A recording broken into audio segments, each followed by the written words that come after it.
Hello, everybody. I'd like to introduce you to Sebastian Steinhauser from Parcelly. Thank you very much for joining us today, Sebastian. Thank you, David. Thank you for the invite. No, it's an absolute pleasure. Can you give us an overview of Parcelly and what you do and its position in the supply chain cycle, please? Yeah, absolutely. So Parcelly is a logistics platform that provides and operates in the last and first mile logistics space. The final leg of delivery to customers and increasingly the first touch point of reverse logistics and returns. We are part of the urban logistics and click and collect ecosystem, if you want to say so, bridging technically always the e-commerce carrier and physical locations via our platform. And it's after all where customer experience and supply chain execution meet, and often where most of the friction lies as well. Okay, thank you. I appreciate that. And obviously, I met you in the UK a number of years ago. I mean, where did Parcelly work? Say this again. Where do they cover? What areas do you cover? So it's a nationwide operation. We are today operating more than 4,500 pickup and drop-off locations all across the country, with us being trading for over 10 years. We are really specialized in omnichannel logistics across the UK and now growingly in Ireland and Germany. Okay, that's wonderful. Thanks for letting us know that. I always ask the same question of everyone. What brought you into the lovely logistics world? Yes. Well, my journey into logistics began from a consumer frustration, really, not a job title necessarily. Before founding Parcelly, I had a corporate background in finance, working for a number of London-based banks in the city, but constantly experienced the inefficiencies of last mile delivery. Missed parcels, inflexible options, but also frustrated customer experiences, and that connected that connect or disconnect, I would want to say, between rising e-commerce demand and outdated delivery infrastructure sparked the idea of Parcelly. And so my first role in many ways in logistics was building a solution from scratch and founding Parcelly in 2014. Oh, well done. And I imagine at that time there was probably a lot of resistance to doing things differently because having come from that world, the way they did it, people didn't think would that they would change. And things are so fast moving now in logistics; they change every year. But then, probably in 2014, it was quite a difficult thing to get people to change, I imagine. Yeah, most certainly. I mean, there was a lot of legacy technology, maybe, and most certainly more than today, and yet there was already a growing demand for same day, zero emission or sustainable delivery, cost efficient delivery. But this legacy infrastructure and often siloed systems can't always keep up or couldn't at the time. So the key challenges that we faced at the time was already that urban congestion and emission regulations made delivery increasingly complex. Fragmentation between retailers, carriers, and tech providers were one of the challenges we identified. And there was already a trend of rising consumer expectations for convenience and sustainability, often without a price tag. And lastly, and this is certainly something that drove the idea, was that there was this insane cost tag or price tag associated with last mile delivery that had to be addressed. So all that combined, and despite a lot of obstacles we had to jump, there was most certainly an opportunity, and yeah, when we were reluctant to give up at any point in time. Oh, well done doing that. So, can you tell us about what I would call the pick-up, drop-off, business sector, and how you see the sector continuing to develop in the next few years? In for the huge opportunities, and maybe describing the sector first. There's a lot of development going on right now. When you're looking at those challenges I described, and all of them have been addressed in many ways, and therefore the set of opportunities that I see unfolding is, first of all, that hyperlocal fulfillment is really on the rise, transforming retail locations of any type into micro hubs or mini warehouses, dark stores, how you want to refer to them, for same-day delivery. So optimizing this entire instant or same-day or next-day delivery piece of logistics. After that, it's reverse logistics. Returns are really becoming a core part of customer experience. 2/3 of the volume is going through reverse logistics cycles. So it's when you're looking at the overall parcel volume created by large online retailers, it is the bread and butter where you can really make the difference from a customer experience, but also cost perspective. Then after that, it's sustainability and sustainable tech. Consolidated deliveries comes to my mind, emissions and emission reporting, green routing, or high growth areas. It's all coming together, and customers are more and more aware of it and are willing to even pay a difference or a premium for sustainable delivery. And then last but not least, and I think this has always been a core component of our philosophy and the Parcelly product, our platform, is carrier agnostic infrastructure. The ability to integrate multiple carriers or carrier agnostically any carrier into one seamless customer journey. And I believe for us, Parcelly is positioned at the intersection of all these areas. Okay, that's really good. That's really good. And you know, if you're describing both the current challenges and also the opportunities for the sector over the next 3 to 5 years, how would you describe them? Well, for the next few years, I guess this is where I believe all those areas I mentioned are currently developing. Yeah, I think the trend is going towards sustainable technology, sustainable delivery, efficient and optimized now with machine learning, robotics. I don't want necessarily to say AI yet, but optimization that is driven by technology to not just make the last mile more operationally, but also more cost efficient, whilst driving sustainability goals that both retailers and consumers have these days.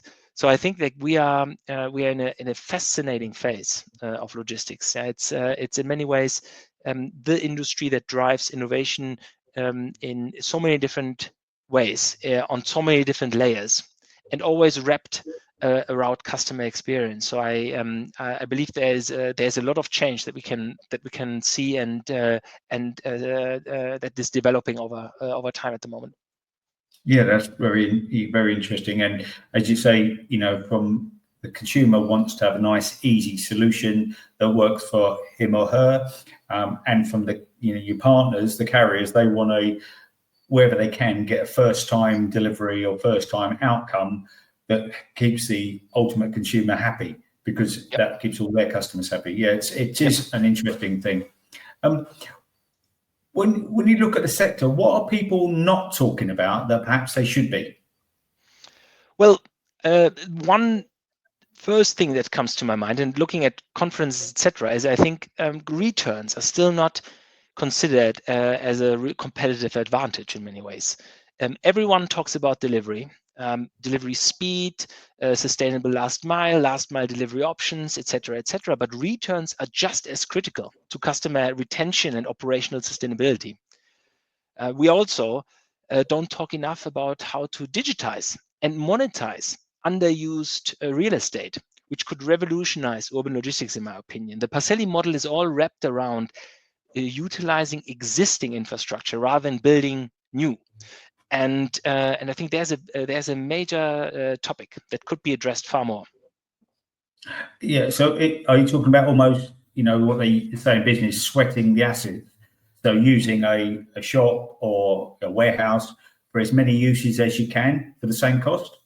Yeah, absolutely. And if you're talking about sustainability, it's not always just green tech. It's also social sustainability, as in how do we utilize the high street of the future in a more efficient manner? And if I look at UK's high streets, but anywhere in the world really, the reality is that we haven't maximized yet the opportunity of all those small business owners that might be able to provide additional services that fall into that e-commerce or logistics area. And I find that we can make a step towards exactly that, which would benefit everyone really. Those who run the businesses, to those in social and local communities who have need for additional e-commerce services around last and first mile delivery, and after all, local legislation, etc., etc. So it's a broad topic, and I feel that there's a lot more opportunity that could be activated over the next few years. Yeah, and it gives convenience to everyone as well, as you said. And you mentioned returns. So do you think that maybe returns are not seen as potentially as important as outbound deliveries are? There could be, if the return process was simpler and more efficient for consumers, they might ultimately buy more from that supplier. Yeah, it is statistically through research proven that that today's online shopper really requires a range of reasonable and achieve and cost-effective return options that are easy to access and repeatedly good in service. And that really drives repeat customers to that checkout form as well of that very same retailer. So it is a consumer retention tool as it is a cost efficiency and operational efficiency element, and can in many ways make the difference. What we find when we are looking at that parcel shop experience that we are trying to solve, it is optimizing in the parcel shop environment towards not just location, which it was for a long time the key component everybody was optimizing towards, getting a parcel shop as close within 0.1 or 0.2 of a mile to the consumer. But we are looking also at other elements like disability friendly entrance or access to the location, opening times, queuing times.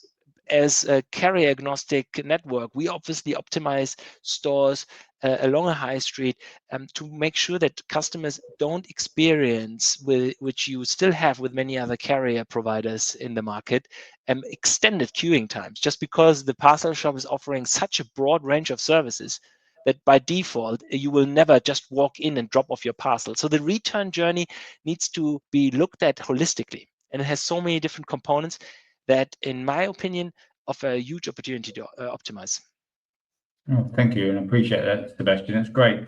And you've mentioned this already, but how do you see the green transition impacting your sector over time? Well, it's a dual-edged sword in many ways, a challenge and a catalyst. Cities are rolling out low emission zones, and consumers are demanding carbon neutral delivery. But these pressures force the sector to rethink everything: route optimization, consolidation, greener packaging, and delivery infrastructure. Our tech, and that's again the link to what Parcelly does, helps partners reduce failed deliveries, optimize location usage, and enables micro logistics, which are all critical to sustainable last mile logistics. So yeah, I believe these are the main elements. Okay, no, that's really good, and this is just an opinion question. Over time, where do you think it will get to? Do you think we'll have, where you got, towns and cities where it must be electric vehicles at the moment? Do you think ultimately, within the next 5 to 7 years, you may get, robotics coming in and making a difference? Yeah, I guess. I mean, we are already seeing it. No, there are fascinating trials in London, Richmond, for example, with robotics delivering parcels now last mile. I think we have some very innovative solutions that come over from Asia, where we are basically trying not just to get the parcel stationary closer to where customer demand areas are, but to make hubs move around wherever they are required based on order demand, and so on and so forth. So I see the new technologies specifically within the robotics sector that have already infiltrated and make up the setup of many warehouses these days. I see AI for and machine learning for route optimization, now moving also into this last and first mile sector where we operate. So it's fascinating to see. I think the part that we are very much focusing on is the integratability of all these solutions. So how can we leverage the infrastructure that we already operate today in our stores with our locations, the 4,500 hubs I mentioned earlier, operating both Parcelly hardware and software in store. How can we leverage that to facilitate new technologies that could also be used sustainably and efficiently in those stores? Yeah, so it's a fascinating area. We're putting a lot of innovative power into at the moment, and I think there's more to become public very soon. Yeah, to announce. Good. Well, we look forward to seeing those announcements when they all develop. I really appreciate it, Sebastian. What development in the sector has surprised you most in your career? Well, I don't want to frustrate anyone or be complacent, but the slowness of adoption in some parts of the industry has surprised me at times. It is improving. I think, like we have now, I mentioned earlier, a bit more of 10 years of experience in the market. Despite all the innovation, many large players are still using outdated systems and resist in many ways collaboration. On the flip side, the rise of API first platform-driven logistics, where Parcelly sits, has been exciting to see. And we have been seeing it growing over time. So collaboration is finally becoming a real differentiator, and we see even larger brands now picking this up and really opening up with global APIs, their ability to tap into a large range of third-party providers for niche components of their supply chain or services that they are willing to hand to someone else. And I think this is the future. This is the trend as well. No, that's very good. And you said that, over the years you've had some people that are and organisations that are slower to move. Do you think all organisations are more nimble than they were? Most certainly. I think the market dictates that in many ways, and it's a difficult playground and play field right now. And in many ways, there is a need because of that low margins. We are a low margin business or industry we are operating in to optimize consistently. And I think, and this is part of that innovation component that I mentioned earlier, being part of logistics, in my opinion. It is really fascinating to see to what extent innovation has been running through everything from small to very large organizations, and I really see this as a trend, and those who are today the key players in the market all are adopting incredibly fast.